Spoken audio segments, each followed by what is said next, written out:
Buenas tardes. Un saludo muy especial a todos los participantes en esta tribuna Colpatria Olimpia. Adelante, Daniel.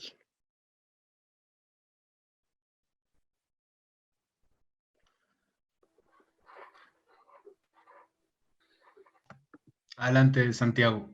Sigue usted. Bueno, nuevamente un saludo muy especial a todos los que están ya en esta conferencia. Un saludo muy especial al doctor Oscar Iván Zuluaga, exministro de Hacienda, economista renombrado con muchos premios y un hombre de opinión en la parte económica y social en Colombia. Hoy nos acompaña en esta tribuna Colpatria Olimpia con una conferencia donde nos traerá unos datos muy interesantes. Adelante, doctor Oscar Iván, tiene la palabra. Bueno, Santiago, muchas gracias. Saludo a Daniel y a todos los participantes que nos acompañan a esta hora. Veo que ya son cerca de 100. Muchas gracias por esta invitación. Voy a compartir con ustedes la pantalla para poderles ilustrar la presentación que quiero hacerles a ustedes en esta tarde y que he titulado Economía en Emergencia, perspectivas para el manejo de la crisis. La conferencia o la charla la he dividido en 5 partes. En primer lugar, repasar el contexto mundial, qué es lo que está ocurriendo en el mundo y qué fue lo que originó lo que hoy nos tiene sumergidos en esta profunda crisis económica y social. En segundo lugar, poder hacer un balance de los riesgos que tiene la economía colombiana antes del inicio de la crisis. Parece que es importante recordar el punto de arranque, dónde estábamos, para poder medir, lo que trataré en el tercer tema, cuál va a ser el impacto económico de la crisis con lo que hemos podido ver hasta el día de hoy. En una cuarta parte voy a hablar de cuáles deben ser los elementos de las prioridades en la política económica, hacia dónde se tienen que dirigir y focalizar los recursos que de manera tan importante va a tener que ejecutar el gobierno nacional para poder salvar el país, salvar la economía. Y finalmente, aunque es prematuro, pero es necesario hacerlo, es bueno empezar a hablar de cómo vamos y cómo debemos mirar la reactivación de la economía. Porque claro, hoy estamos concentrados en una crisis muy fuerte, pero es necesario siempre una mirada hacia adelante y pensar cómo es que se va a dar el proceso de reactivación de la economía. Veamos entonces el primer tema. ¿Cuál es el contexto mundial? Qué pena, ¿sí? No se está viendo la presentación. ¿No se está viendo? No, señor. Y entonces espéreme. Aquí, ¿qué debo hacer?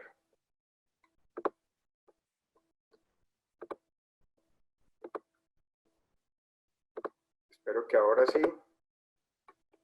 ¿Ahora sí? Perfecto. Ya, perfecto, ya. Bueno, entonces, estos son los 5 puntos que les venía o que les mencioné anteriormente. Veamos entonces ahora el primero. ¿Cuál es el contexto mundial de la crisis que estamos viendo? Yo diría que tiene 4 elementos conductores. El primero, hay que entender que este es un virus importado y su propagación se dio por cuenta de la economía global. Por eso se dice que esta es la gran crisis de la economía global, porque el virus nació en China, pero se propagó por todo el mundo a través de los intercambios y las comunicaciones que hay de los seres humanos y la presencia en todos los países. Fue decretado a principios del mes de marzo, específicamente el día 11, por la Organización Mundial de la Salud como pandemia. Y ya eso adquirió la dimensión global y mundial que hoy estamos viendo.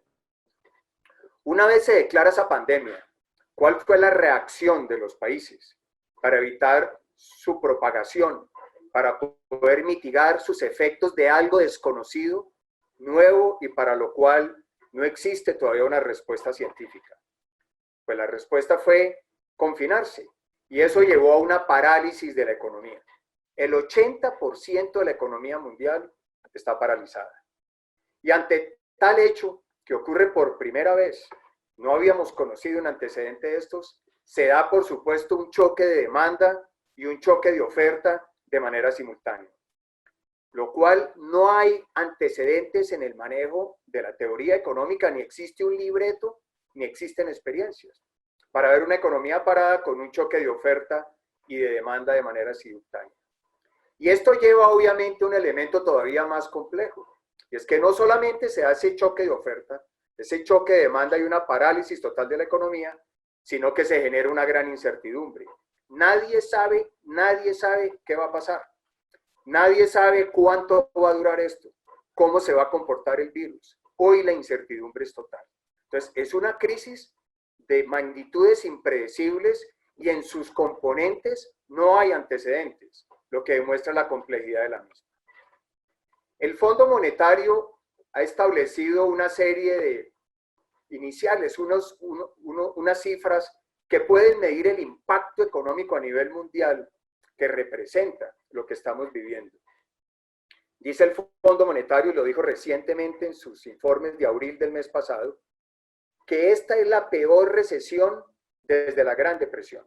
El mundo no había experimentado algo igual a esto. Y estamos hablando 90 años desde que ocurrió la Gran Depresión.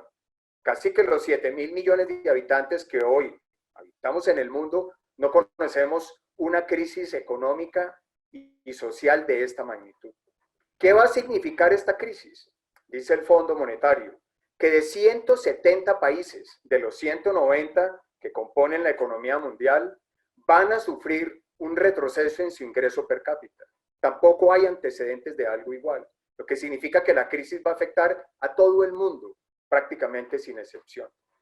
Y va a llevar a un crecimiento negativo del mundo, en un rango que fluctúa entre el menos 3% y el menos 9%, dependiendo de qué, de cuál va a ser el comportamiento de la pandemia y cómo va a ser el virus, cuándo va a haber anuncios de una vacuna, cuándo se van a desarrollar soluciones efectivas para mitigar el efecto del virus. Y esto lleva a que los escenarios sean muy cambiantes.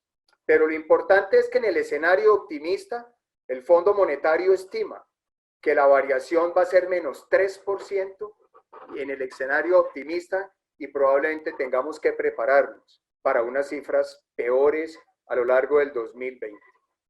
Y esto en términos económicos, para utilizar una comparación, significa que la economía mundial, en el escenario optimista del Fondo Monetario, está perdiendo una suma equivalente a 9 trillones de dólares. En términos proporcionales, significa todo el PIB de Alemania y de Japón unidos. Y esto muestra la magnitud y el alcance de lo que significa esta pandemia desde el punto de vista económico. Veamos cuál es el balance de riesgos para la economía colombiana. Y aquí lo he denominado como antes de iniciar la pandemia en el mes de marzo. Afortunadamente para Colombia en su inicio veníamos de un año bueno de crecimiento económico en el 2019, cerca del 3.5, y los 2 primeros meses de este año la economía había arrancado con mucha fuerza. El crecimiento hasta febrero era del orden del 4%. Eso nos da una munición para poder enfrentar lo que hoy estamos sufriendo. Un elemento que es fundamental, el margen de solvencia del sistema financiero hoy es muy favorable y eso da tranquilidad. Podemos enfrentar esta crisis con un sistema financiero que ha hecho su tarea, su trabajo. Las regulaciones que se han dado a lo largo de muchos años funcionan y eso permite consolidarnos. Porque recuerden ustedes que venimos desde el año 2008 y 2009 de una crisis económica muy profunda, muy fuerte.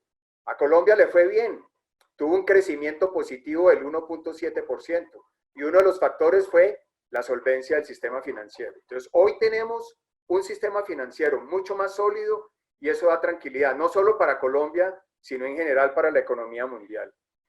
Un tercer elemento importante, La cartera hipotecaria representa el 14% de la cartera total.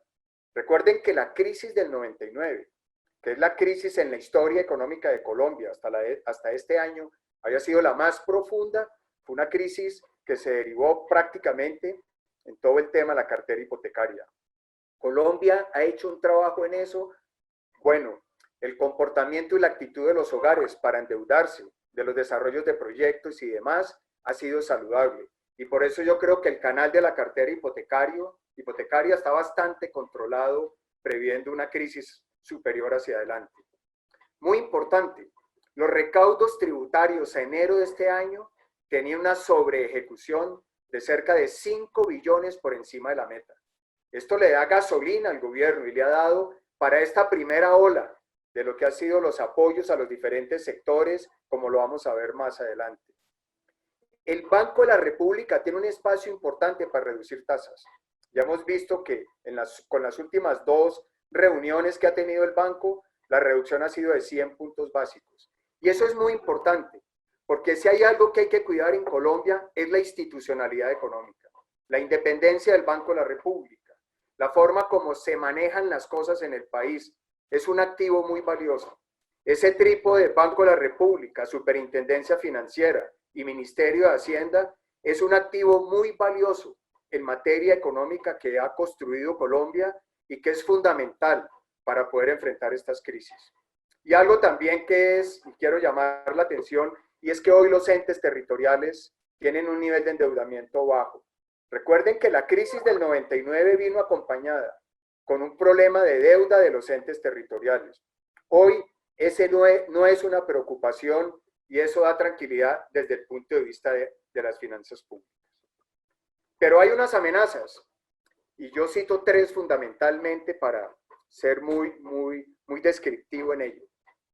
Lo primero, tenemos un déficit en cuenta corriente alto, cerca del 4.5 del PIB, que se ha financiado sin mayores afugias con flujos de inversión extranjera. Pero hoy los flujos de inversión de extranjera están bastante limitados. Por ejemplo, en el primer mes de la crisis, 100.000 millones de dólares salieron de los países emergentes. En un mes salieron muchos más recursos que en la crisis del 2009. Y eso ese es un llamado que genera un riesgo para economías como la nuestra, que dependemos de flujos de inversión extranjera para cubrir el déficit en cuenta corriente. Luego ahí tenemos una amenaza que tenemos que saber manejar y a la que hay que trabajar con mucho cuidado y detenimiento. Una segunda, obviamente, es la dependencia del petróleo. El año 2019, el 40% de las exportaciones fueron petróleo y el 10% de los ingresos tributarios, que significa el impuesto de renta, los dividendos y las regalías, fueron generados por el sector petrolero. Luego, la sensibilidad de las finanzas y la estabilidad en términos de la dependencia del petróleo es crucial. Y recordemos que esta crisis no solamente está acompañada con los problemas que causa el virus, sino que la consecuencia por el choque de oferta y de demanda es bajos precios del petróleo. Y un tema que también es preocupante, y ahí hay una diferencia frente a la crisis del 2008 y del 2009, es que tenemos un nivel de deuda mucho mayor.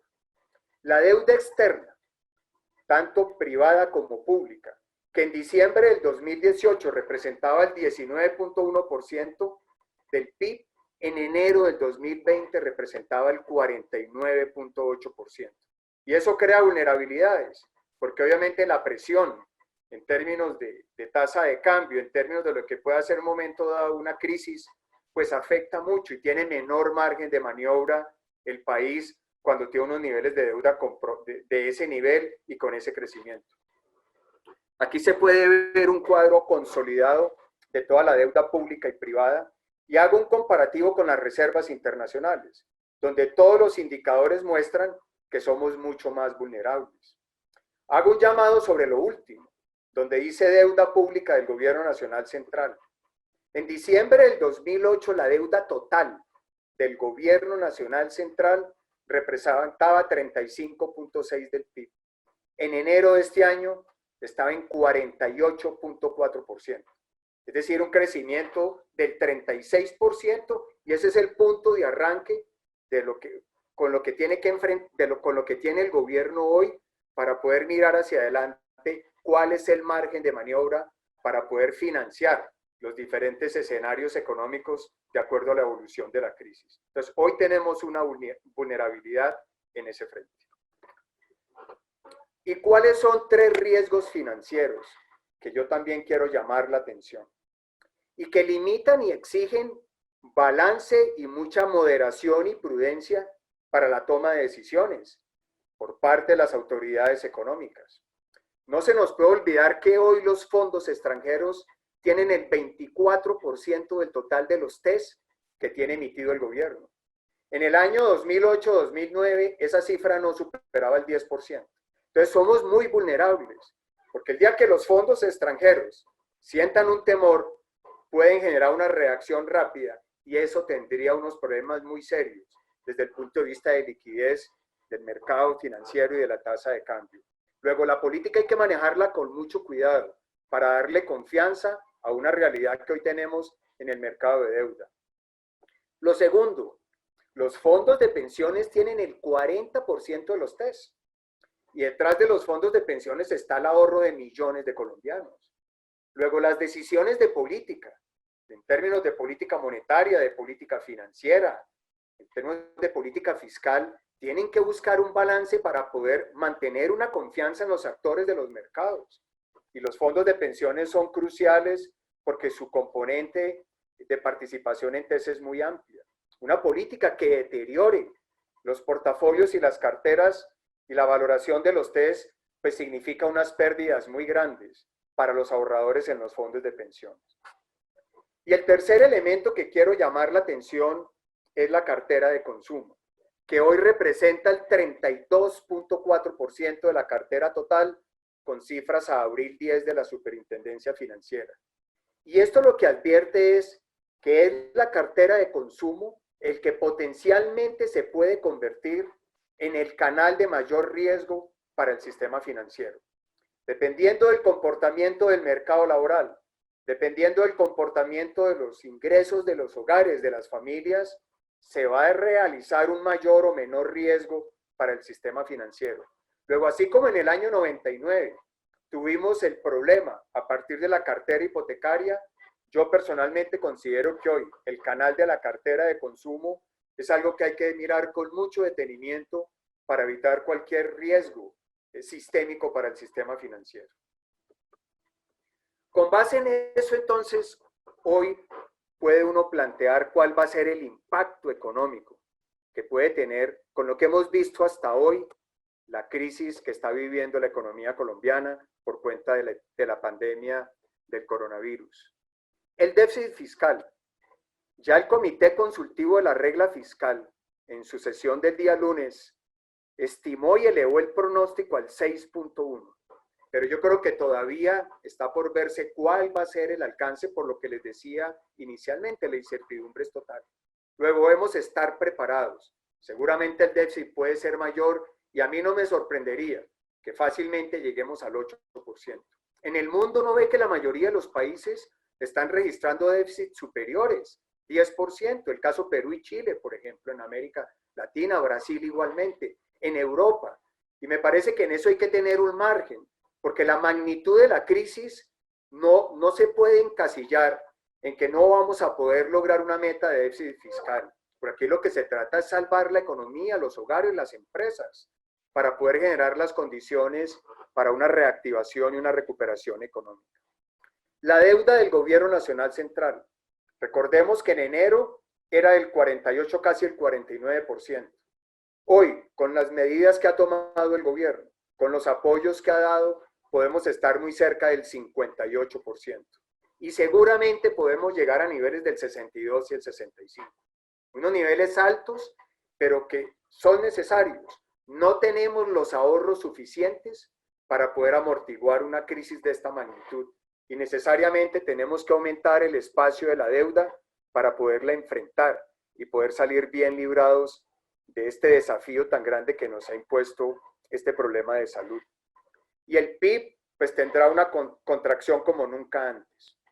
Ya el Comité de la Regla Fiscal ajustó al menos 5.5 este año. Pero mirando el avance de las cifras del mercado laboral, lo que va a ser el proceso de reapertura y la lentitud para poder volver a niveles de una relativa normalidad, pues es previsible que ese crecimiento negativo pueda llevar a niveles del menos 8%. No lo veo lejano. Y cuando uno mira todas estas cifras, pues tiene que reconocer que la magnitud de la crisis no podía darse de una manera diferente. Vamos a tener, y hay que ser conscientes de eso, las peores cifras económicas desde que Colombia dispone de estadísticas, que es desde el año 1905. Y eso muestra la magnitud de lo que está ocurriendo por cuenta de este problema del coronavirus. Y el desempleo, que es el gran desafío, debe estar en cifras entre el 20 y el 25%. Hay algunos que dicen que puede ser aún mayor. Yo esperaría que un buen programa del gobierno, que el gobierno siguiera actuando como lo viene haciendo, seguramente con mayor celeridad, podría evitar una cifra de desempleo aún mucho mayor. Es una situación dramática a la cual me voy a referir en la parte siguiente. ¿Cuáles entonces son las prioridades de política para que el gobierno y que yo considero debe tener en su perspectiva para actuar en esta segunda fase? La fase 1, yo la he denominado enfrentando la crisis. Y obviamente toda la prioridad estaba en el sistema de salud. Si es una crisis que está originada por un problema de salud, pues es necesario que lo primero que hay que adecuar y que hay que equipar es el frente de la salud. Yo creo que el gobierno lo ha hecho de manera correcta y hay avances en materia de infraestructura, de pago de deudas, de dotación de equipos, de ampliación del número de UCIs. Creo que eso ha permitido tener un buen respaldo para lo que pueda ser la fase de reapertura. Y en un periodo de tiempo muy corto, todo el gobierno nacional, los gobiernos territoriales, el respaldo que se ha dado en la sociedad civil, los aportes que han hecho a la empresa privada y demás, han permitido avanzar de una manera notoria. Hoy entiendo que tenemos una capacidad instalada de cerca de 3.000 UCIs y la utilización que tenemos no supera las 130 o 140. Luego uno pensaría que estamos equipados para poder enfrentar un riesgo mayor en la medida que vamos a tener una reapertura y que significará seguramente un mayor número de infectados con el virus y una mayor demanda de los servicios del sistema de salud. ¿Cuál es en mi concepto el cuello de botella que tenemos que enfrentar y es el gran desafío? Es el tema de las pruebas y la verificación y la trazabilidad de las mismas. El éxito que nos muestran los países que hoy en esta fase le han ganado esta batalla al virus, como Nueva Zelanda, Corea del Sur, está sustentado en el tema de las pruebas. Y aquí ustedes pueden observar dos gráficos muy interesantes.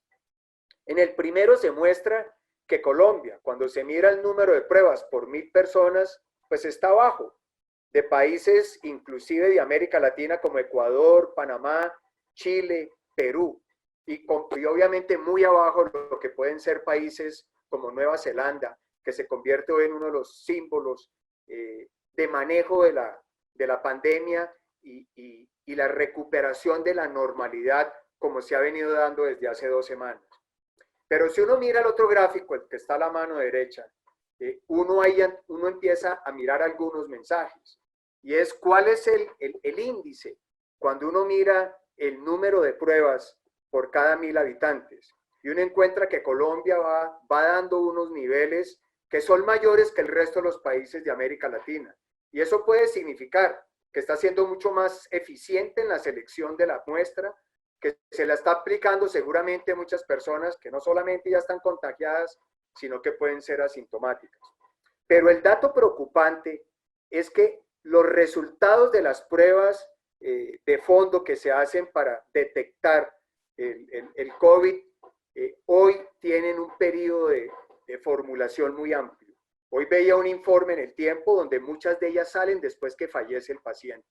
Y eso significa que tenemos un reto enorme desde el punto de vista de las pruebas si queremos un proceso de reapertura exitoso. Este es un caso que muestra cómo están evolucionando las pruebas en Colombia. Estas son cifras hasta el 4 de mayo y muestra que el porcentaje de positivos frente a las pruebas que se han realizado se ha estabilizado en el orden del 6,5, 6,8, 7%. Eso, digamos, es favorable, es bueno, pero necesitamos hacer un nivel de pruebas aún mucho mayor para poder esperar cuál es realmente el comportamiento y que podamos ver cómo se comportan los asintomáticos cuando vamos a la reapertura y las posibilidades de contagio real y de propagación del virus que tendríamos. Y este es un gráfico donde se muestra el número de muertes por millón de personas. En el caso de Colombia, solo está por debajo Costa Rica, pero el comportamiento de Colombia es muy positivo cuando se compara con otros países, Ecuador, Panamá, Perú, los comparativos que aquí tenemos. Como conclusión, uno diría que vamos relativamente bien. Sin embargo, creo que el camino para trabajar de manera fuerte está en el tema de las pruebas y su trazabilidad. Y creo que hay que imponerse patrones altos como el de Corea del Sur, como el de Alemania, que pueden enseñarnos el camino para manejar, aún con la reapertura, todo el sistema de pruebas en el cual no se puede bajar la guardia y se constituyen el gran desafío dentro de los mismos protocolos de bioseguridad en la reapertura que está teniendo ya la economía colombiana. Veamos qué más ha hecho el gobierno en esta fase 1, en hogares y empresas. La prioridad en una primera fase fue atender a la red de protección social, que se definió como la población más vulnerable, la población que está en condiciones de extrema pobreza, una condición muy vulnerable que no ha recibido ningún tipo de apoyo del Estado, que está en la total informalidad y marginalidad. Y allí se diseñó un programa que tiene amplio alcance y que el gobierno en una primera etapa le ha permitido generar algunos recursos. Se ha dado una primera etapa de refinanciación de créditos. Las cifras que presenta el sistema financiero es que ha logrado refinanciar en esta primera etapa cerca de 130 billones. La cartera total del sistema vale cerca de 500 billones. Y eso muestra que hay un avance de más del 30% en la refinanciación de los créditos, de todo tipo, créditos de consumo, crédito hipotecario, microcrédito, crédito empresarial, crédito comercial. Allí ha habido una primera etapa que yo creo que ayuda mucho para por lo menos quitarle presión en los próximos meses a las empresas, a los hogares para poder atender los créditos. El Banco de la República ha realizado una inyección de liquidez al sistema financiero. Uno diría que puede no serlo de la magnitud de lo que todos quisiéramos ver, pero yo sinceramente creo que ante esta incertidumbre que tiene la crisis, hay que regular la munición. Y yo creo que el Banco de la República, al igual que el Ministerio de Hacienda, tienen que moverse con celeridad, pero tienen que moverse también con inteligencia, para poder tener siempre la capacidad de responder, porque esta puede y va a ser una crisis larga. Esta es una crisis que nos va a tomar muchos meses. Esta es una crisis que va a durar años y tenemos que irnos preparando para ver cómo se va manejando en función del comportamiento que en el día a día va presentando. Y se ha dado también un apoyo para el pago de las nóminas de las pymes. Allí pues ha habido mucha discusión, mucha crítica, si han podido tener acceso o no. No me voy a detener en ese punto, pero el gobierno ha hecho un esfuerzo a través del Fondo Nacional de Garantías. Los desembolsos que muestra el sistema financiero están creciendo y yo creo que ya hay una mejor dinámica para que esa ayuda le pueda llegar a las pymes. Ese apoyo del Fondo Nacional de Garantías es una contingencia para las cuentas fiscales, porque si las pequeñas y medianas empresas no pueden pagar, el que tiene que asumir ese crédito es el gobierno nacional con cargo a las finanzas públicas. Esta primera etapa ha representado una inversión de cerca de 30 billones, que es un equivalente al 3% del PIB. Suma importante, pero claramente insuficiente ante la magnitud de la crisis. Y viene la etapa 2 o la fase 2, que para mí es la determinante, y es enfrentar ya la realidad. Ya llevamos más de 2 meses desde que se presentó la pandemia y hoy tenemos elementos de juicio para poder llamar la atención y establecer las prioridades. Y yo creo que el propósito en esta fase 2, que es la clave, la crítica, es cómo mantener la gobernabilidad para evitar un estallido social. Para mí es muy importante que hoy el índice de apoyo que tiene el presidente y el gobierno esté en niveles del 70-75%, que haya una aprobación de la ciudadanía al manejo que le ha dado el gobierno a la crisis. Eso es fundamental. Manejar una crisis de estas magnitudes sin gobernabilidad sería caótico. Con gobernabilidad es difícil, pero esa gobernabilidad hay que preservarla y evitar un estallido social. ¿Por qué un estallido social? Planeación Nacional tiene una cifra donde establece, oigan esto, que 15.088.290 trabajadores se van a ver afectados con la crisis, de un mercado laboral del orden de 22 millones de personas. Es decir, de 22, cerca de 15.100.000 van a sufrir. Pero lo que es más delicado, de esos 15.088.000 personas, 9,5 millones son informales. Es decir, no tienen acceso a la seguridad social y no tienen ningún mecanismo de protección que les permita soportar una crisis de esta magnitud. Y otros 5,5 millones van a ser personas del sector formal que van a haber o destruido el empleo o van a haber disminuido sus ingresos por cuenta de los ajustes que tiene que hacer el sector productivo para poder sobrevivir, dada la magnitud de la caída de la demanda y lo que les mostré anteriormente. Esto significa que en un escenario razonablemente optimista, que no tengamos rebrote, que no haya un nuevo confinamiento, que se pueda hacer una reapertura gradual en los términos que hoy está planteado el gobierno, ya con lo que tenemos a hoy, la pobreza va a aumentar 9,2 puntos porcentuales. Y esto significa 4,5 millones de personas. Pero no solo eso, sino que adicionalmente casi 3.800.000 colombianos van a experimentar una degradación del nivel de ingreso, una disminución sustancial que va a afectar su nivel de vida. Vamos a perder décadas de progreso económico y social y apenas llevamos mes y medio, 2 meses, desde que se originó este problema de la pandemia. Este es un tema al que hay que ponerle todo el cuidado y que va a exigir pues una gran audacia y mucha fuerza, yo diría mucha agresividad en el buen sentido de la palabra por parte del gobierno para poder diseñar los programas y la magnitud de los recursos que requiere un panorama de esta magnitud. Y mire lo que nos dijo las cifras del DANE de empleo del mes de enero. Con solo 2 semanas de confinamiento, destruimos y se perdió en población ocupada 1.600.000 personas. 2 semanas de confinamiento. Ese 1.600.000 personas son cerca de 8 puntos en la tasa de desempleo, que hoy no se ve reflejado porque pasaron a ser población inactiva. ¿Y por qué población inactiva? Porque están confinados y no pueden salir a buscar empleo. Pero miren en qué sectores. 512.000 empleos en actividades artísticas, de recreación, de entretenimiento, por ejemplo, en actividades como el servicio doméstico.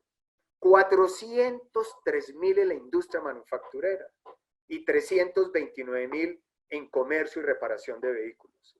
Claramente aquí hay un componente muy amplio de empleo formal.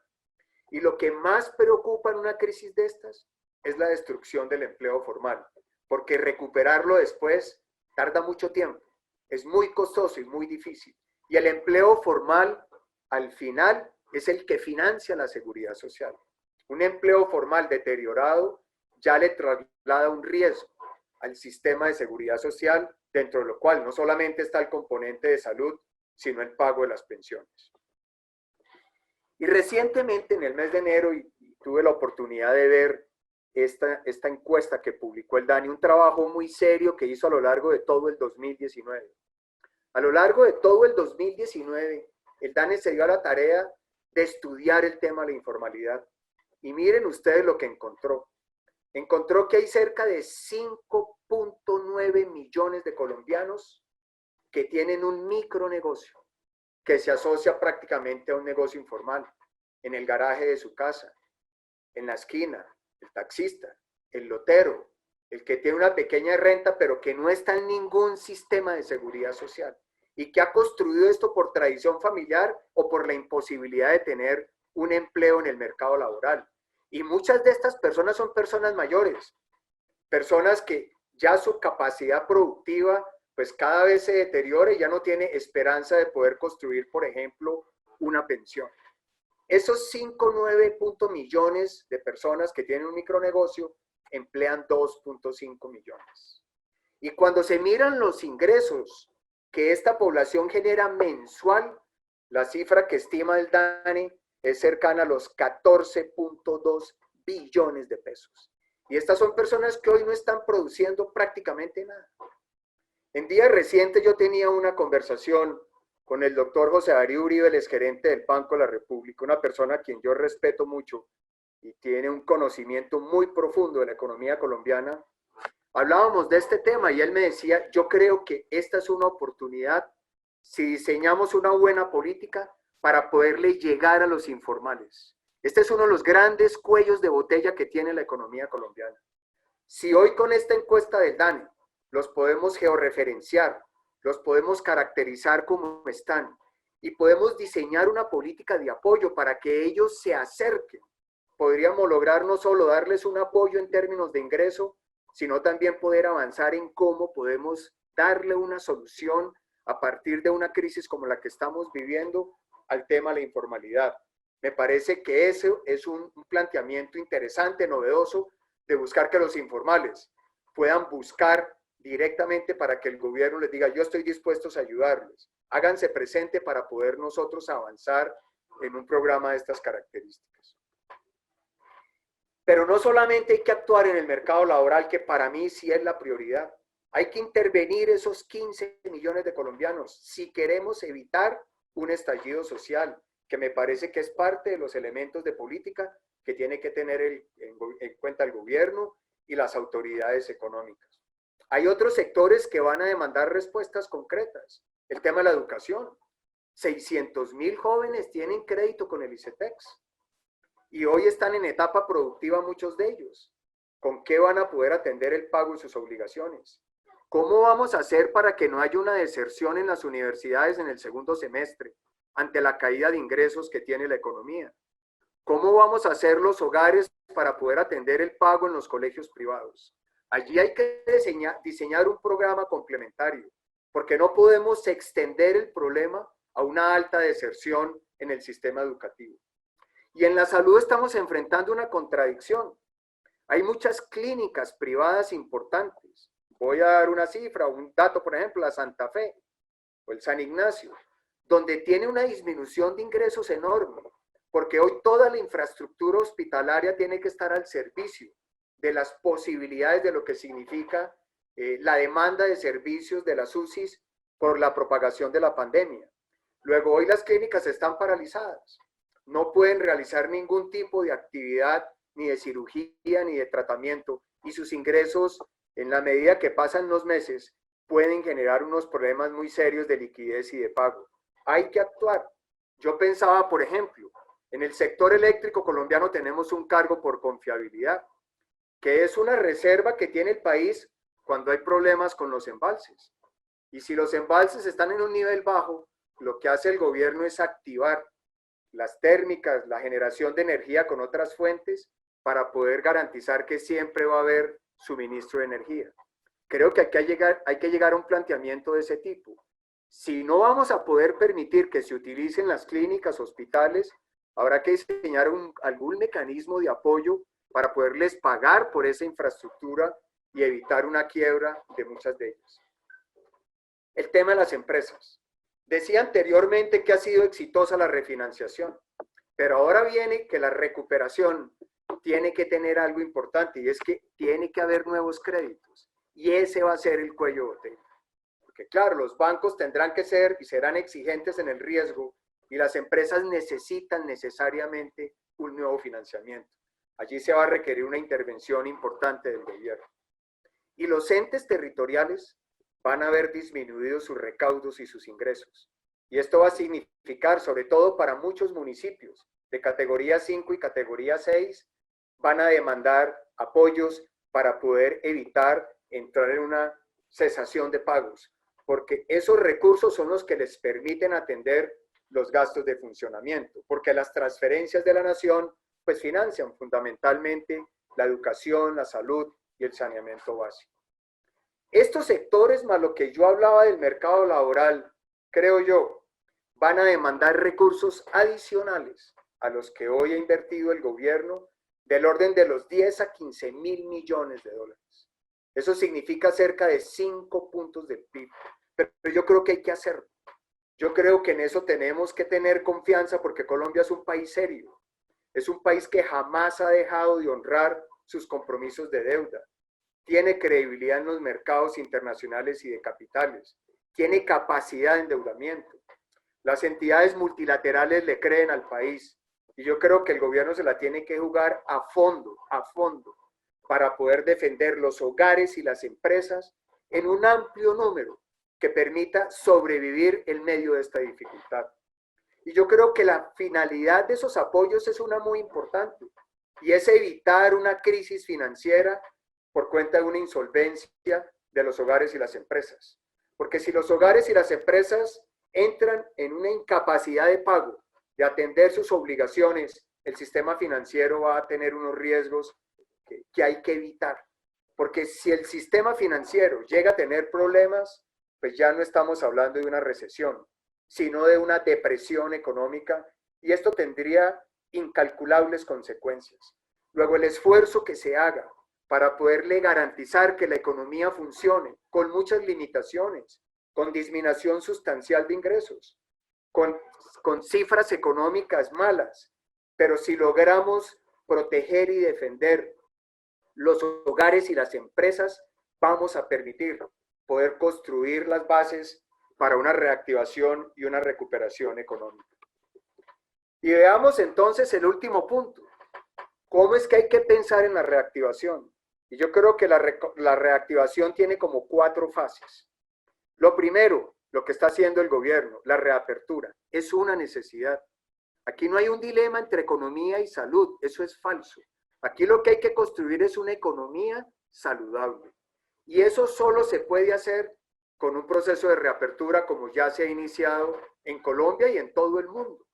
Si no, vamos a tener un problema absolutamente crítico, y es que vamos a destruir por completo el aparato productivo. Ahora, esa reapertura tiene que darse con unas bases, por supuesto. Aquí está en juego una alta dosis de responsabilidad de las empresas. Aquí hay una alta dosis de responsabilidad de los trabajadores y de toda la sociedad, de todos nosotros. Tiene que ser dado con unos protocolos estrictos de bioseguridad que nos van a costar más, pero que es necesario, y tiene que desarrollarse una cultura ciudadana. Mira lo que está pasando en Barranquilla y en su área metropolitana. Dificilísimo. Hoy tienen que decretar un toque de queda porque ha habido mucho folclore en el manejo del confinamiento. Las responsabilidades de todos es que uno tiene que salir a la reapertura pensando que yo puedo contagiar a alguien, que yo soy un portador asintomático, pero puedo tener el virus. Luego tengo que protegerme, pero tengo que trabajar, tengo que producir. Por supuesto que la vida no va a ser la misma, porque es diseñar una vida y una economía conviviendo con un virus. La solución es la vacuna, pero la vacuna no estará al alcance de toda la humanidad, sino hasta dentro de 1 año y medio y 2 años. Por lo tanto, no podemos confiarnos en eso. Hay que vivir con el virus, pero hay que hacerlo con responsabilidad, con bioseguridad y con cultura ciudadana. Considerando que lo vamos a hacer bien, viene una etapa de recuperación. Empezaremos a ver una lenta recuperación de la actividad económica, gradual. No podemos hacer cuentas alegres. Tiene que haber una fase intermedio para ir ajustando esta economía, las empresas, el comportamiento social a esas nuevas características que nos impone este reto de la salud. Y si actuamos de manera adecuada, no hay un rebote que nos coloque en riesgo con el virus. No tenemos que hacer una nueva cuarentena larga. Seguramente podemos empezar a ver unas señales de reactivación, de recuperación, finalizando el tercer trimestre y el último trimestre de este año, para pensar con optimismo cómo podemos enfrentar sobre todo ya el año 2021, donde tendríamos que pensar de manera decidida en la reactivación de la economía. Por eso lo que hagamos ahora crea las bases para poder salir rápido de esta crisis. Lo que actuemos de manera inteligente y responsable nos va a permitir construir esos pilares para la reactivación. La reactivación va a depender de la inversión pública, porque vamos a tener un sector privado muy resentido, muy afectado y muy mermado en sus cuentas, en su capacidad de caja, en su capacidad de crédito y de inversión. Ahí se va a requerir un segundo esfuerzo muy grande por parte del gobierno. El gobierno tenía previsto para este año una inversión pública equivalente a 1.7 del PIB.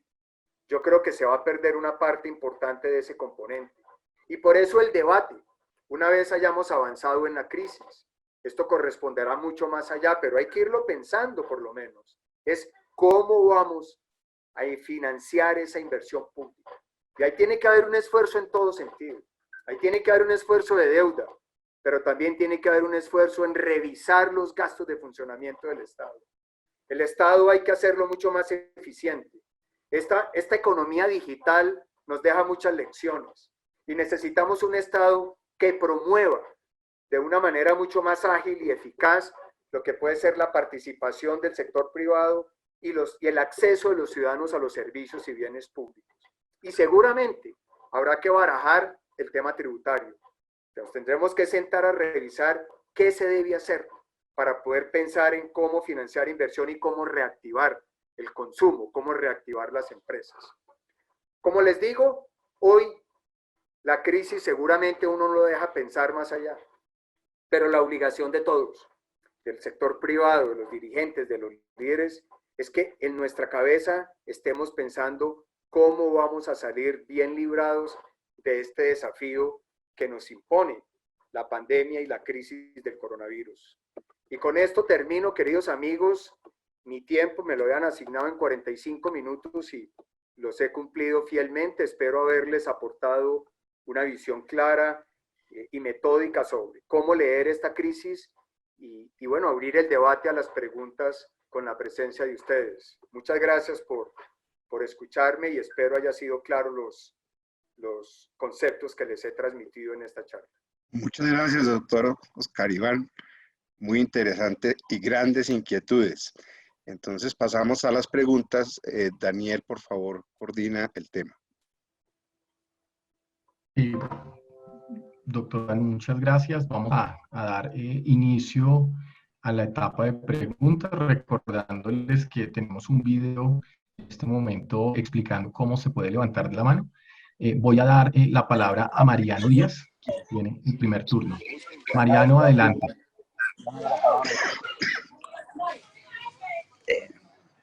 Mariano. Buenas tardes, Mariano, adelante. Buenas tardes, doctor Zuluaga. Un respetuoso saludo y al doctor Perdomo celebrando este tipo de espacios.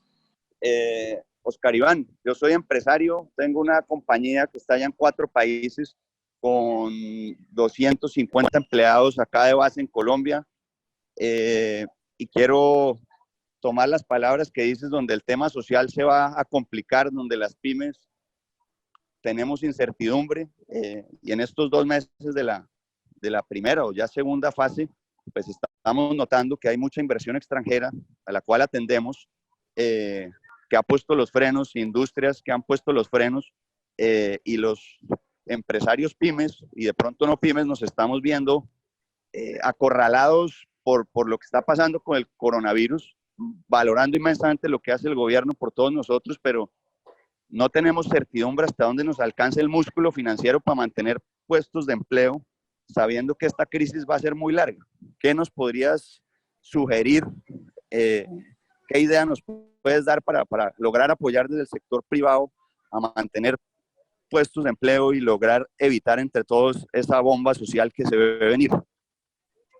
Pues mire, Mariano, comparto plenamente y me alegra escuchar su preocupación como empresario de cómo preservar el empleo. Yo creo que esto implica varias cosas. Primero, hay que tomar conciencia entre empresarios y trabajadores que hay que hacer esfuerzos para que nadie pierda su empleo. Porque yo creo que esta es una crisis que exige solidaridad de todos.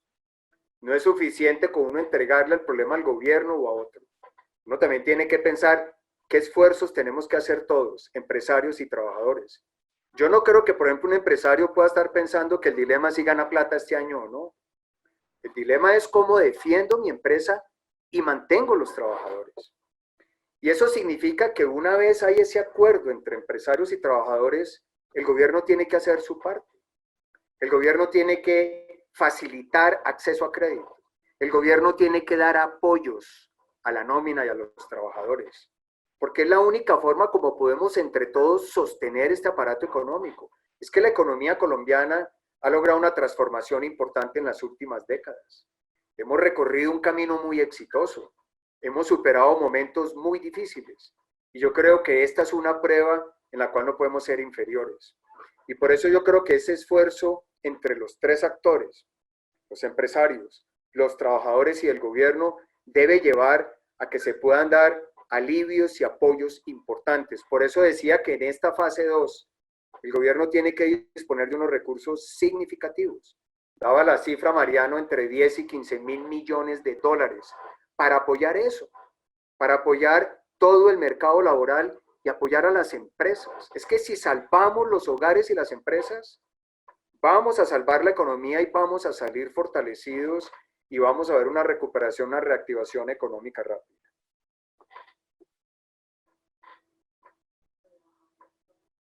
Vamos a dar la palabra en este momento a Nicolás Bayona. Nicolás, adelante.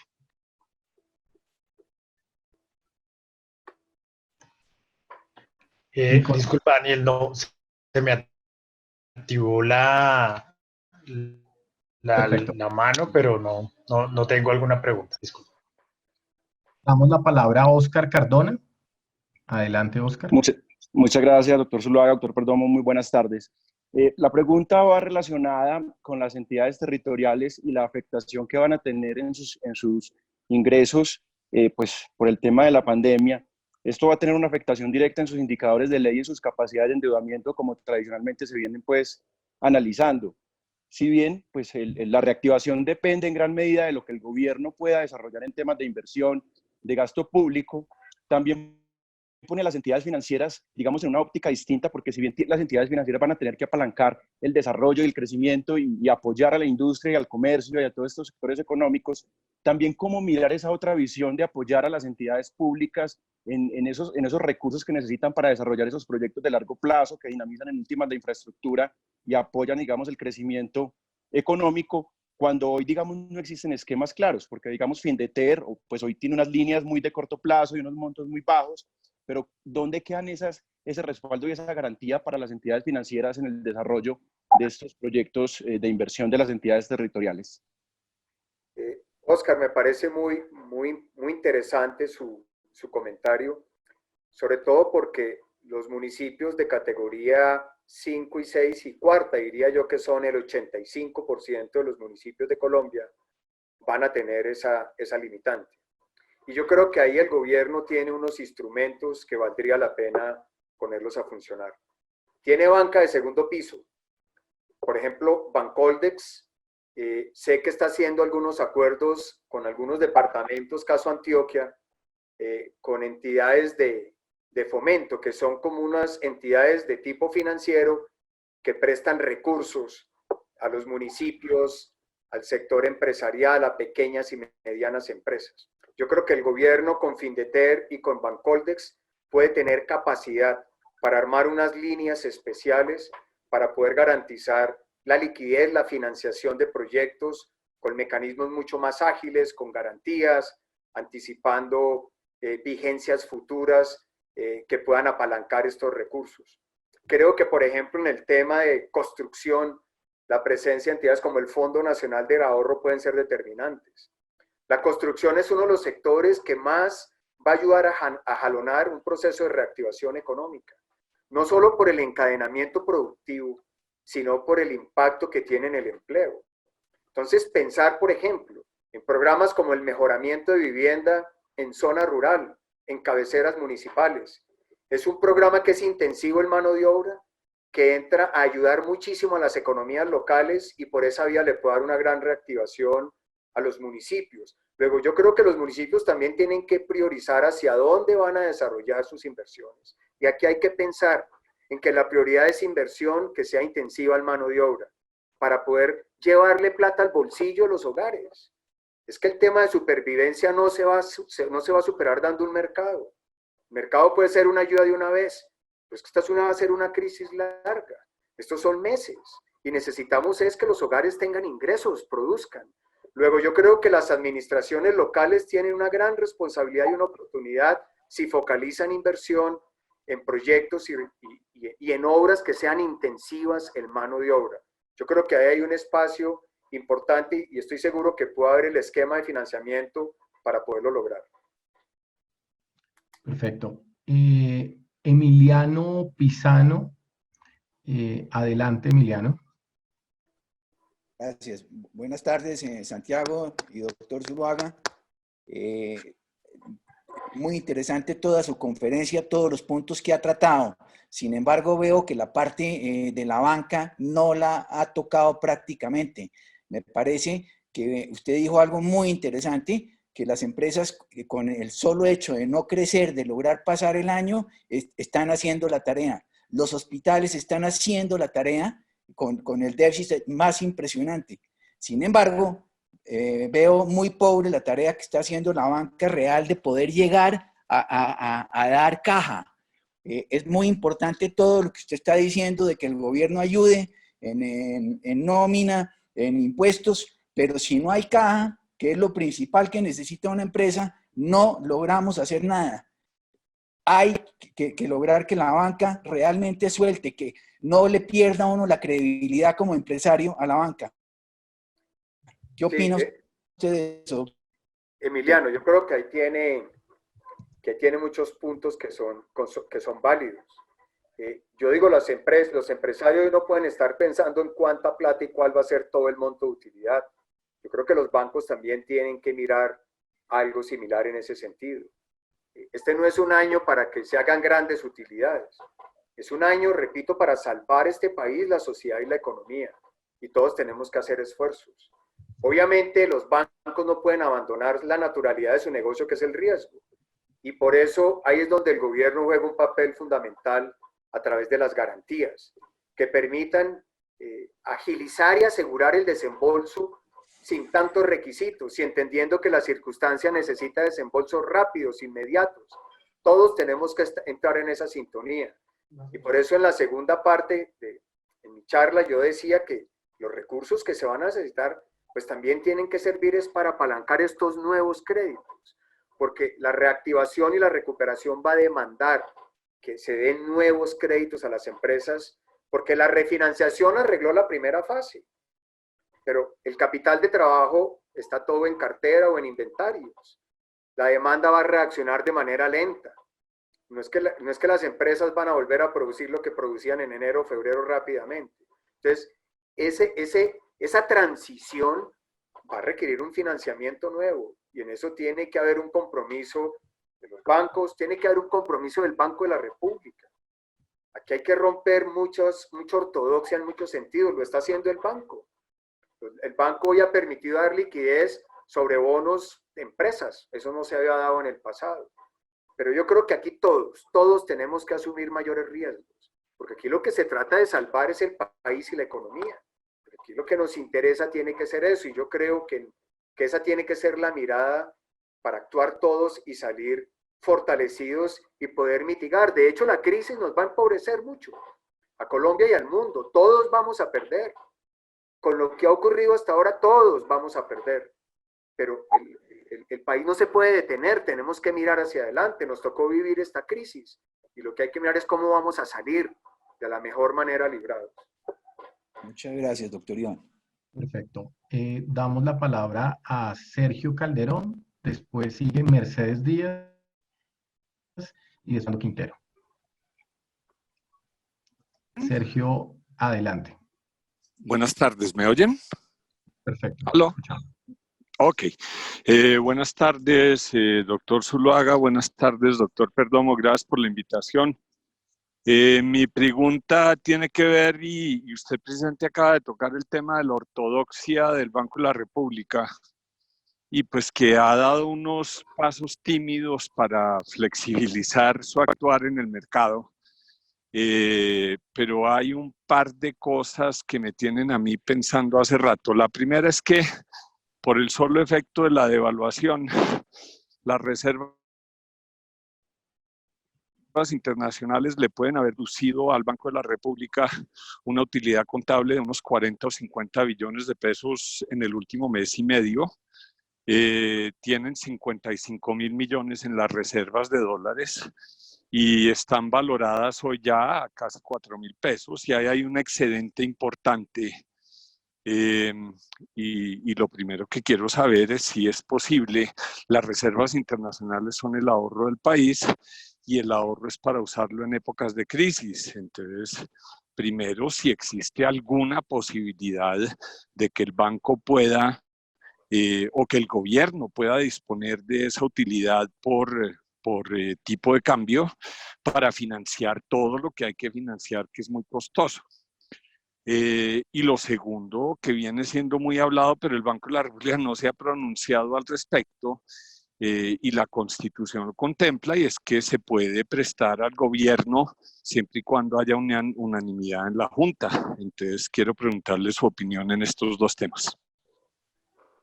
Sergio, muchas gracias. Es una pregunta bien difícil, porque, pues digamos, la tentación siempre puede estar en pensar que el Banco Central puede darle la solución a un problema de esta magnitud. Yo le hago la siguiente reflexión. La primera, y lo viví como ministro de Hacienda, y fuimos exitosos en la crisis del 2009, y lo que yo más valoro de la institucionalidad económica es la autonomía del banco. Eso nos permitió avanzar de una manera inteligente, constructiva, y cada uno haciendo su tarea. Porque es que una crisis, por más profunda que sea, no puede sacrificar ni los canales que ha construido, ni lo que tenemos para que cada uno pueda actuar y hacer su papel. Y por eso yo creo que hay que explorar todas las opciones, pero siempre dentro de las condiciones de que un banco central pueda preservar su autonomía y su razón de ser. El tema de la reserva es un tema complejo porque la contabilidad del banco no es tan simple decir que hay una diferencia en cambio, entonces aquí le traslado esos recursos porque dio tanto en el balance. Precisamente la contabilidad del banco tiene otras características en ese sentido y las utilidades del banco pues tienen unos requisitos, unas condiciones que no es que la diferencia en cambio generó tanto y eso le representa al banco determinadas utilidades. Recordemos que las utilidades que da el banco se le trasladan al gobierno central y esos son recursos que son ingreso tributario para la nación. Luego, el tema no es tan sencillo como simplemente plantear que por diferencia en cambio hay una generación de utilidades de esa magnitud.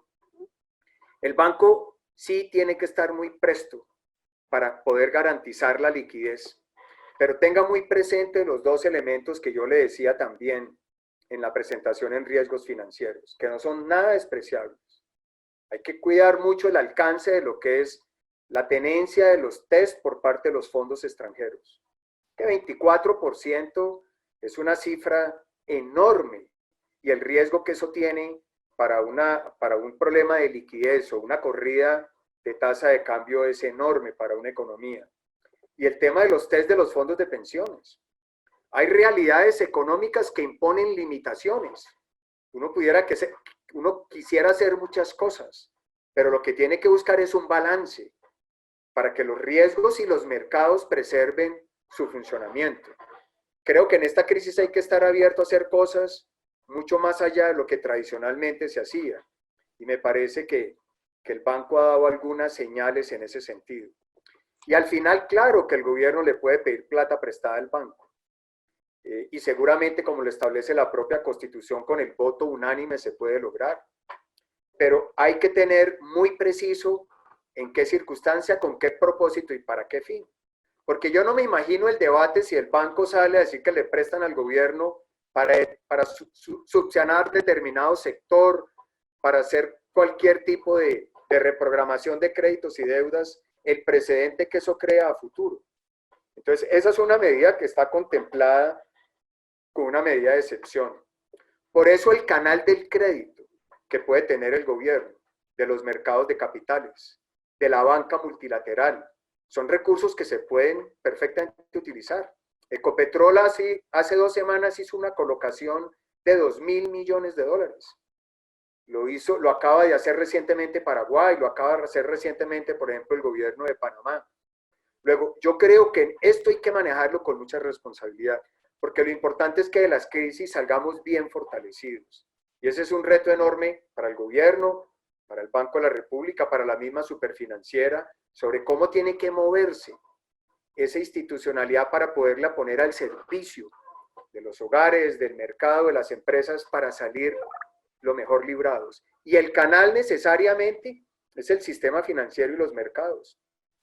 No hay otro canal distinto. Y ese canal es el que hay que fortalecer, ese canal es el que hay que buscar cómo es más diligente, cómo es más eficiente y cómo se puede trabajar de manera conjunta. Entonces, es un tema muy complejo, pero créame que para mí la gran fortaleza que tiene la institucionalidad y la estructura económica de nuestro país es la independencia del banco, la capacidad del banco y la tranquilidad que eso genera en términos del mercado, del acceso al crédito y de combinar instrumentos de política para en un momento dado hacerle frente a una situación como la que hoy estamos viviendo. Perfecto, muchas gracias, doctor Oscar Iván. Le damos la palabra a Mercedes Díaz. Adelante, Mercedes. Gracias. Justamente mi pregunta iba un poco en lo que decía el doctor Oscar Iván Zuluaga, que a propósito, muchas gracias, porque pues soy del área de la salud, o sea que de economía sé muy poco. Sin embargo, pues estamos como todos los ciudadanos, yo creo, inquietos en saber qué va a pasar en la parte económica, ¿no? Esta pandemia, ¿hasta dónde va a...? Pues ya lo estamos sintiendo, porque de hecho no he podido trabajar. Mercedes, no te Tengo, sin escuchamos. embargo, a cargo la secretaria auxiliar primera. ¿Perdón? No escuchamos la pregunta. Bueno, la pregunta puntual es, yo soy profesional de la salud, de consulta particular, no he podido trabajar, sin embargo sigo con una serie de gastos de servicios, administración, bueno, y 3 empleados que pues no sé porque el Ministerio de Trabajo no permite que se suspenda ningún contrato y pues en ese orden de ideas ya estoy pensando pues que me va a tocar cerrar el consultorio porque no puedo continuar con tantos gastos. Entonces, pues esa es una parte de la pregunta. Lo otro era que el doctor Oscar Iván Zuluaga decía, hay que aunar esfuerzos y hay que echar mano a muchos sectores que pueden ayudar, como por ejemplo, yo pensaba que el gobierno tiene que ser un poco más austero en los gastos de funcionamiento de toda la parte gubernamental, porque en pandemia y hace poco se ve que compran camionetas para una cantidad de funcionarios del Estado. Justo ahorita con lo de la pandemia es que nos damos cuenta la precariedad del estado de salud en muchos departamentos, en muchos municipios donde se ha destinado unas cantidades muy grandes de dinero y que esos recursos no fueron invertidos y por eso estamos un poco también en esta crisis, porque si se hubieran invertido, hubieran unos hospitales, unos centros de salud más mejor dotados que hubieran podido aliviar un poco todo ese esfuerzo económico que nos ha tocado hacer, de todas formas a todos, porque todos somos.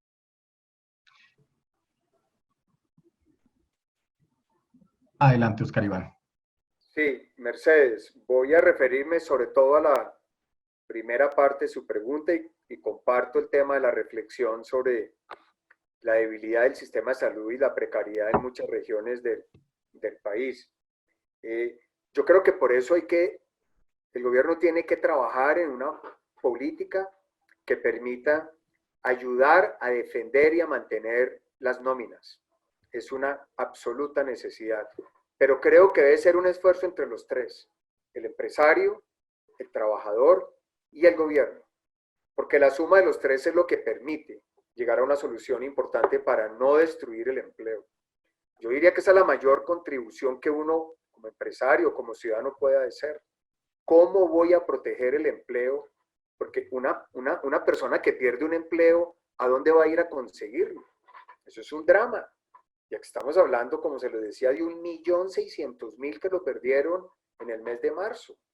Entonces, uno no puede dejar de soslayarse de esa responsabilidad tan grande que tiene el empleado, el empleador, el empresario y por supuesto que tiene el gobierno. Porque si el gobierno no ayuda, va a ser inevitable que la destrucción va a ser mucho mayor. Bueno, Fernando Quintero. Fernando, buenas tardes. Adelante, Fernando. Buenas tardes, ¿me escuchan? Sí, perfecto.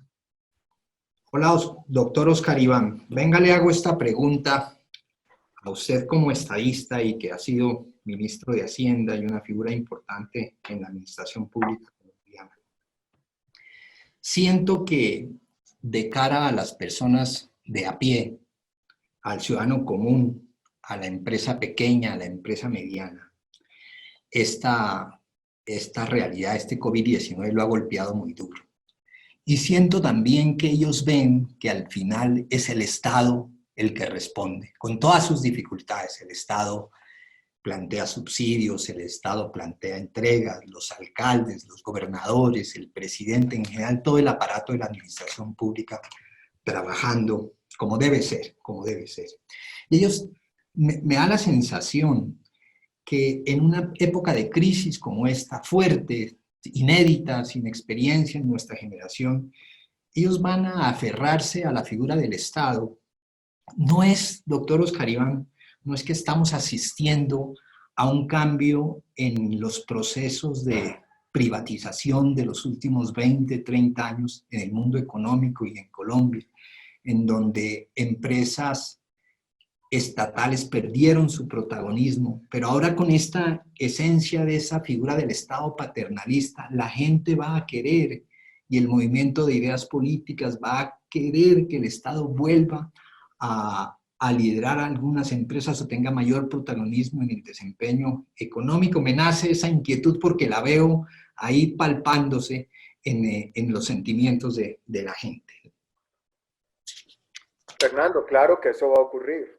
Tiene usted razón. Está la gran crisis del capitalismo y la globalización, porque ahonda las diferencias que hay, muestra la incapacidad que el mundo ha tenido para superar diferencias.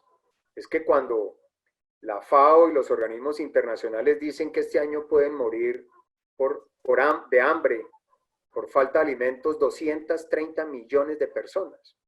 Entonces la pregunta es, ¿qué hemos construido? Por supuesto que ese debate va a ser importante y es la naturaleza de una democracia, no hay ninguna duda. Yo creo que hoy se necesita la intervención y el acompañamiento del Estado. Pero no es que el Estado va a solucionar todo el problema, porque no hay los recursos. Aquí lo que hay que ver es cómo hacemos un esfuerzo colectivo donde todos podamos participar.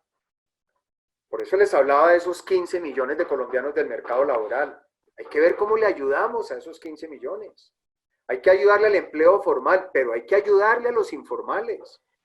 Y hay que ayudarles a los que han perdido el empleo. Esa es una realidad, es el momento del Estado jugársela a fondo, protegiendo ¿qué? Pues protegiendo la salud de las empresas. No es para que el Estado se quede con las empresas o para que los bancos se queden con las empresas, de eso no se trata. Lo que hay que es defender el aparato productivo para que pueda hacer una transición hacia una recuperación, una reactivación económica. Y que eso fortalezca al país como sociedad. Y los empleados no pueden decir es que esto es un problema del patrón o del empresario o del Estado. Si esa es la actitud, pues va a perder el empleo, se va a quedar sin empresa. Esto es una obligación de todos. Aquí nos tenemos que sentar a reflexionar. Por eso insisto, esto no se salva si no hay una participación de todos. Los empresarios, los trabajadores, la sociedad civil, por supuesto el Estado en sus diferentes manifestaciones. Y ahí es donde yo siento que el gobierno tiene que hacer un esfuerzo muy importante para poderle dar esa esperanza, para poderle dar ese sentido de que podemos lograrlo. No le vamos a llenar las expectativas a todo el mundo porque eso es imposible, pero sí podemos hacer cosas que nos dejen mejor parados para poder superar esta pesadilla que hoy estamos viviendo. Es que estamos encerrados. Eso no lo ha vivido el mundo, por eso nos tiene que dejar lecciones y aprendizajes. Pero por eso la necesidad de actuar y actuar ahora. Porque también si se demora mucho, esos apoyos, esa política, esas inversiones, pues podemos llegar tarde. Y aquí el tiempo es la variable crucial. Este no es el momento de poner muchos requisitos ni muchas exigencias. Hay que diseñar políticas donde los ciudadanos puedan ver la ayuda rápido, efectiva, consignada en su cuenta, disponible. Y yo creo firmemente, porque las experiencias pasadas nos lo han enseñado, que la mejor política es poderle generar ingresos a los bolsillos de los ciudadanos. Y que el ciudadano libremente determine qué va a hacer con esos recursos. Pero que eso le dé una esperanza, que hay un Estado que se preocupa por él, no que le arregla todos sus problemas. Y que esta economía puede seguir funcionando. Yo creo que eso fortalece el papel del empresario, del sector privado, pero si todos actuamos con ese sentido de la solidaridad que demanda esta crisis. Si no actuamos así, va a haber un estallido social y puede ser incontenible, y las cifras están ahí. Luego yo creo que es un llamado para todos los que podamos ayudar a concientizar a todos a que busquemos de ese tipo de salidas y nos tenemos que mover con mucha rapidez y mucha eficacia para salir adelante. Yo soy optimista que lo podemos lograr, Colombia lo ha demostrado, y si tomamos las decisiones correctas, el gobierno lo viene haciendo bien, creo yo, pero ahora es la etapa de acelerar, esta etapa es la crítica, para poder consolidar esa gobernabilidad, como lo dije, la recuperación y evitar que las empresas colapsen, que los hogares tengan un apoyo y que podamos evitar un estallido social. Bueno, daremos las últimas 4 preguntas. Tiene la palabra Carlos Naranjo. Gracias, muy amable. Doctor Zuluaga, como bien sabemos que esto es prácticamente una guerra, digamos que la situación es bastante difícil, no solamente para este año, sino para el año entrante. Y en épocas tan difíciles, sabe uno también que por una parte se requiere una unidad de mando, es decir, unos gobiernos fuertes con un apoyo masivo, y por otro lado se requiere también, como usted bien lo dice, la participación masiva de los ciudadanos. Entonces, bajo esas necesidades de profundizar en la descentralización, de apoyar la participación, por ejemplo, apoyar las veedurías ciudadanas más todavía, etcétera, ¿usted cree que será necesario alguna reforma política o algún referendo relacionado con estos temas de la toma de decisiones? Gracias. Carlos, seguramente que hacia adelante muchas cosas habrá que revisar en materia de participación ciudadana y cómo debemos profundizar en ese tipo de mecanismos y de control ciudadano. Pero creo que ahora el tema es económico y social. O sea, esas reformas no nos van a arreglar el problema. Y ahora lo que hay que es sobrevivir, hay que salvar los hogares y las empresas, repito. Es que lo que estamos frente a nosotros es miedoso. Ese es el calificativo. Cuando uno ve esas cifras que son reales, yo no me las estoy inventando. Yo no es que quiera alarmar a nadie, pero uno desconocer las realidades no le permite tomar las decisiones correctas. Si yo no reconozco las realidades, si no hago una lectura del problema, ¿cómo voy a solucionar voy a generar una solución adecuada? Y por eso creo que hay que concentrarse en eso. ¿Cómo salvamos las empresas y los hogares? ¿Cómo salvamos y apoyamos a esta población informal, a quienes han perdido el empleo? ¿Qué va a pasar con esa red de colegios, de universidades, del sistema de salud que no puede hoy producir y facturar? ¿Qué vamos a hacer? Entonces, yo creo que el campo tiene que ser amplio para poder dar capacidad, y yo creo que Colombia tiene capacidad para poderlo enfrentar, porque tiene una tradición, tiene un manejo económico responsable de muchos años, de décadas, de muchos gobiernos. Y yo creo que eso tenemos que hoy sacarlo a relucir para poder ser ambiciosos en el plan de inversión y de recursos que se necesita en este momento de la coyuntura. Le doy la palabra en este momento a Jaime Zawadzki. Adelante, Jaime. Buenas tardes, doctor Santiago Perdomo. Buenas tardes, doctor Oscar Iván Zuluaga.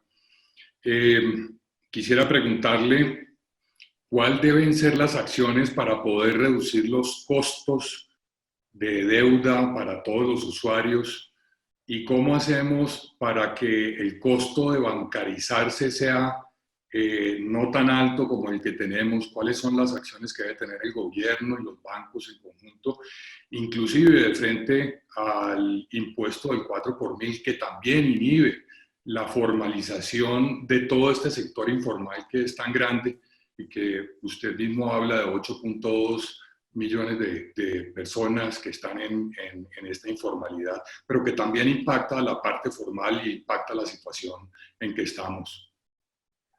Jaime, un tema bien interesante. Yo creo que hoy el tema de la digitalización es el mejor aliado para reducir los costos de transacción.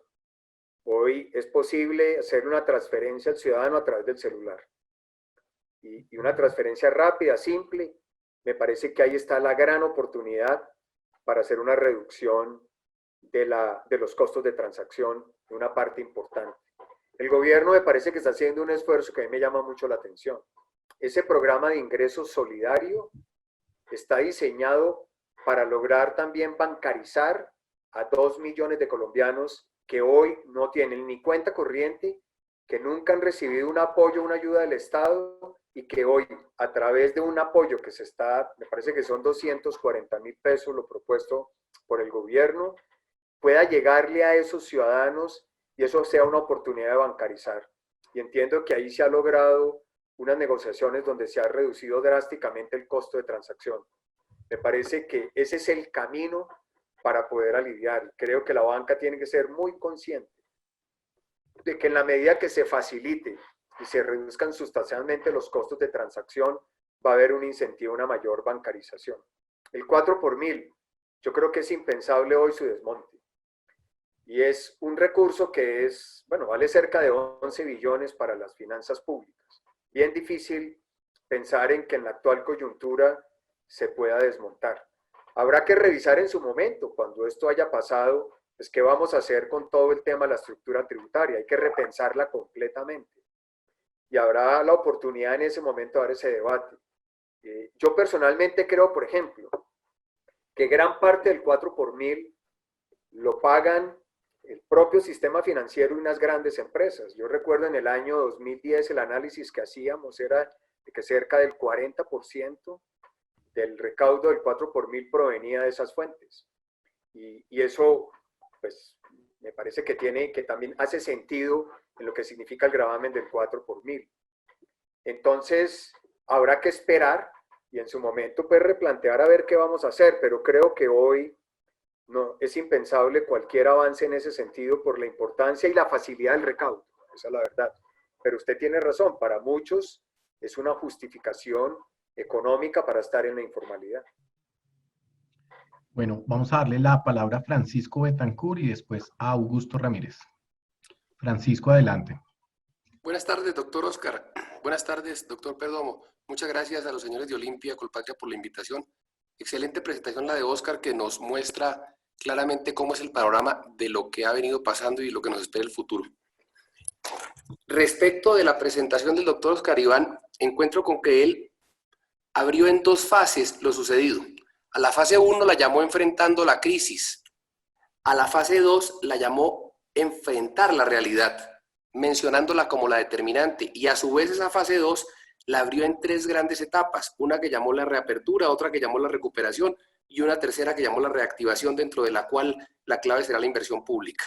Hago ese recuento porque mi gran temor es que, a pesar de que el doctor Oscar Iván nos dijo que estamos en la fase 2, en la etapa de reapertura, la fase 2 llamada reactivación, en la etapa 1 que es la reapertura, en donde si bien ya quedó atrás el debate, el falso dilema entre economía y salud, y él lo remata diciendo economía saludable, mi gran preocupación, doctor Oscar Iván, es que nosotros no hemos logrado superar la fase 1, porque en la fase 1, donde se hablaban de 3 grandes temas, que era refinanciación de créditos, inyección de liquidez y apoyo para pago de nóminas, el país se ha quedado en el tema de la ayuda a la población más vulnerable, usando programas como Familias en Acción, que fue creada en el gobierno de Uribe. Usted estaba presente y fue de los que ayudó a fundar ese tipo de programas y otros más que todavía subsisten y que han sido, además por los gobiernos subsiguientes, han sido apoyados y han aumentado en tamaño, y gracias a eso es que se ha podido transmitir algo de ayuda en la actualidad a la población más vulnerable, llámese formal o informal. Pero en la práctica, el país debió dividir esto entre el tema de la salud, es decir, apoyo a la población más vulnerable, pero también apoyo a otra, entre comillas, población muy vulnerable, que se llaman las empresas. El gobierno, por más que ha querido, no ha podido transmitirle la ayuda a esa población vulnerable llamada empresas, y las empresas hoy son brutalmente vulnerables. Y usted sabe la gravedad de lo que significa que las empresas sean vulnerables. ¿A dónde voy? A que el palo en la rueda que los empresarios sentimos es el que los bancos no han facilitado que las cadenas de la transmisión de esa irrigación de créditos que el Banco de la República o que el gobierno colombiano están queriendo hacer llegue donde tienen que llegar, que es a las empresas. Eso me preocupa enormemente porque usted mejor que yo sabe que una crisis financiera es la detonante o el detonante de lo que sería una megadepresión, como nunca la hemos vivido. Si bien la relación de solvencia que usted mencionaba de la banca está por encima del 14%, la que la pone como una banca en apariencia sólida, sin usted darse cuenta y sin nadie percatarse, lentamente se está socavando esa solvencia al hacer que en el futuro próximo los que tenemos obligaciones que pagar no tengamos cómo pagarla. Entonces ahí sí que nos encontramos ante un falso dilema, en el que los bancos, o en un dilema realmente, en el que los bancos dicen, yo no les puedo prestar porque yo mido los riesgos y tengo la plata de ustedes, y como tengo la plata de ustedes, cuentavientes, yo no puedo ponerla en riesgo. Sin embargo, el banco se la da para que nos los preste, para que podamos vivir. Estamos atrapados en una trampa que yo llamaría, y que el mundo la ha llamado siempre, una trampa en el que hay liquidez, pero la liquidez no se irriga a donde tiene que llegar y está completamente encerrada a través de algo que no se ha podido romper. ¿Qué sugiere usted que debiera hacerse para romper eso que no se ha podido, a pesar del Fondo Nacional de Garantías, a pesar de Bancoldes, etcétera, etcétera, etcétera? Han intentado hacerlo a través de un Bancoldes como banco de primer piso, pero eso se quedó en el intento porque no han visto cómo llevarlo a la práctica. ¿Qué otras cosas se pueden hacer? Porque si eso no lo logramos romper, no vamos a ser capaces de pasar a la reapertura siquiera.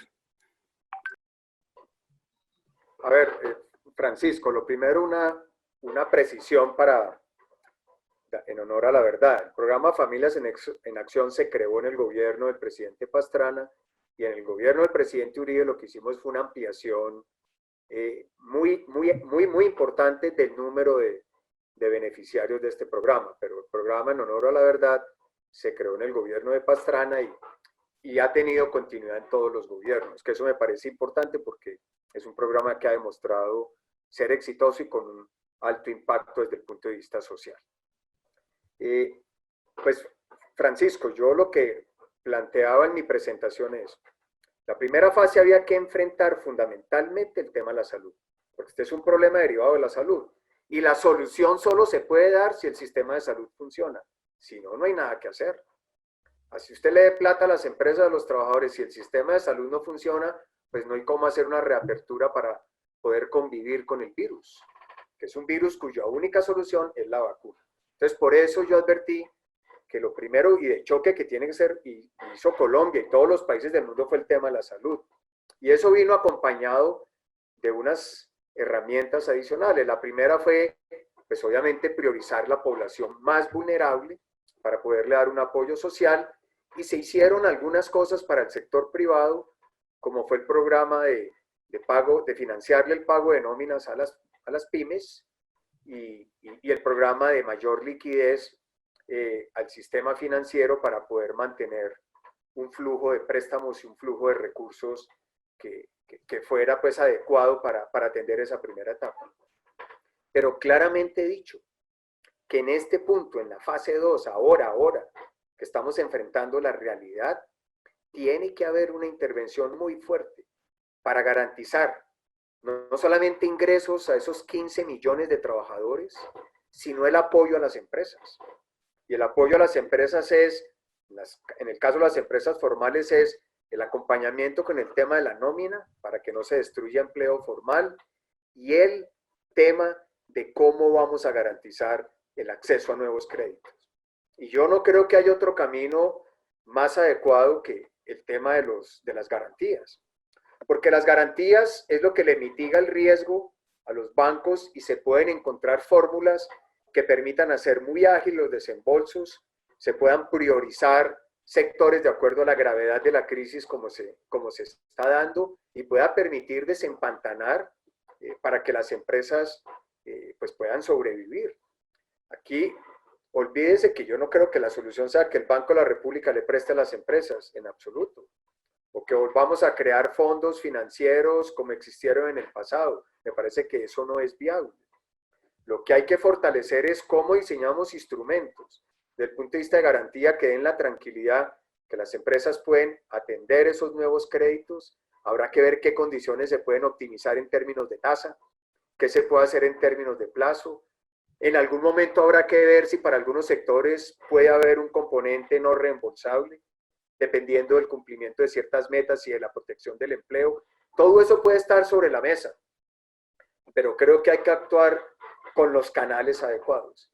Y el hecho de que se diga, no, entonces que el gobierno nos preste directamente o que sea Bancoldes el que le preste a las empresas o las bancas de segundo piso, me parece que ese no es el camino para uno garantizar que los recursos van a fluir. Y eso no garantiza transparencia, eso no garantiza utilización adecuada de los recursos. Y al final aquí estamos hablando de recursos públicos. Y yo creo que en eso tiene que haber un manejo a través de los canales que el mercado ha establecido. No podemos tampoco ignorarlo. Y por eso pienso que ahí es donde el gobierno tiene que jugar. Cuando yo hablo de 10, 15 mil millones de dólares como paquetes para eso. Para poder apalancar nuevos créditos y para poder apoyar el ingreso a los hogares. Y con eso estamos salvando a las empresas y salvando a los hogares. Que esa es la prioridad y ese es el propósito del manejo de la crisis en esta fase para poder hacer tránsito a un proceso de reactivación económica exitoso. Bueno, doctor Oscar Iván, vamos a dar la última pregunta al doctor Augusto Ramírez y cerramos la ronda de preguntas. Tenemos muchas preguntas, pero pues por respeto al tiempo vamos a hacer la última pregunta. Doctor Augusto, adelante, tiene la palabra. Aló. Adelante, doctor. Gracias, Santiago, gracias por la invitación, de verdad, excelentes charlas. Doctor Oscar Iván Zuluaga, habla Augusto Ramírez, muy concreto, sin darle vueltas, como usted siempre ha sido muy concreto y conocedor de la macroeconomía y las finanzas de este país. Caso Avianca, si usted fuera el ministro, ¿qué haría? Bueno, primero, no puedo responderle como ministro porque no lo soy. Eso sí me coloca usted, Augusto, en un plano difícil, pero es un tema complejo. ¿Yo qué diría de Avianca? Primero, viene de perder el año pasado 920 millones de dólares. Entonces, está en una situación desde el punto de vista financiero muy débil. Segundo, requiere una masa de recursos muy grandes. Yo he escuchado cifras que hablan de 500, 1.200 hasta 2.000 millones de dólares. Y obviamente la magnitud de esos recursos pues, exceden las posibilidades propias del país. Hay que reconocer que Avianca es muy importante en la estructura económica del país, para el desarrollo de muchos otros sectores que hoy son vitales. El tema del turismo, el tema de la hotelería, el tema del desarrollo de regiones, la movilidad aérea es esencial. Y este es un sector que va a tomar mucho tiempo su recuperación y su reactivación. A mí me llamó la atención, no sé si ustedes lo vieron, lo de Warren Buffett el domingo, cuando anunció en un programa que él hace cada año para anunciar cómo están sus inversiones y demás, y advertía que él decidió liquidar sus pérdidas en las 4 aerolíneas más grandes de los Estados Unidos por valor de $8.000 millones, porque sencillamente no veía una recuperación rápida y que iba a tomar mucho tiempo. Es que las limitaciones van a ser para sectores que tienen que ver mucho con la vida social, porque como tenemos que aprender a vivir con un virus, mientras no tengamos la vacuna, las limitaciones de vida social van a ser muy grandes. Y eso afecta a este tipo de sectores. Entonces, un dilema muy grande, cómo encontrarle una salida, cómo proteger ese empleo de tantos colombianos, su encadenamiento productivo con otros sectores, pero también entendiendo que la solución de ese problema, pienso yo, excede hoy las posibilidades y las capacidades que tiene la nación, el gobierno, para poder atender ese componente de crédito. En estos días, por ejemplo, vi que Copa hizo una emisión de bonos convertibles en acciones por $600 millones para poder tener los recursos de caja que le den un proceso de recuperación y puesta en marcha. Hay que ver qué se puede explorar, sobre eso qué garantías se pueden dar. Entiendo que el gobierno ya bajó el IVA de los tiquetes, ajustó el precio del combustible para los aviones, como dando algunos apoyos para ver cómo se puede contribuir a mejorar sus costos. Pero el problema es que va a ser muy lento. ¿Cuántos se van a montar en un avión? ¿Cuánto va a demorar el turismo en reactivarse? En poder salir a otras partes del mundo. Este es un proceso gradual que va a tomar mucho tiempo. Porque estamos frente a algo completamente desconocido. Y es frente a una pandemia, un virus que mata a la gente. Entonces, eso es muy, muy asustador y eso establece muchas limitaciones pensando en cuál va a ser un proceso de recuperación de la normalidad. Muchísimas gracias, doctor Oscar Iván. Muchas preguntas quedaron pendientes, será para una próxima reunión.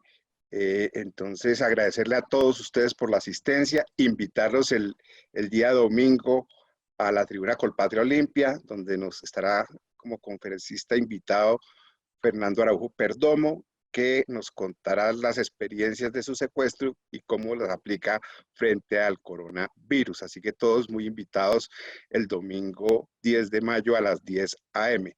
Y nuevamente, doctor Oscar Iván, muchísimas gracias. Daniel. Gracias a usted, a Daniel y a todos los que nos han acompañado y bueno, ánimo y adelante. Esto lo tenemos que sacar adelante entre todos. Así será. Así será. Doctor Oscar Iván, muchas gracias por sus opiniones y pues por esa visión que nos aclara un poco el reto el que estamos viviendo y definitivamente pues creo que solo nos queda trabajar y buscar un bien común y sacar adelante las empresas y el país. Así que muchas gracias. Bueno, hasta luego y buena tarde para todos.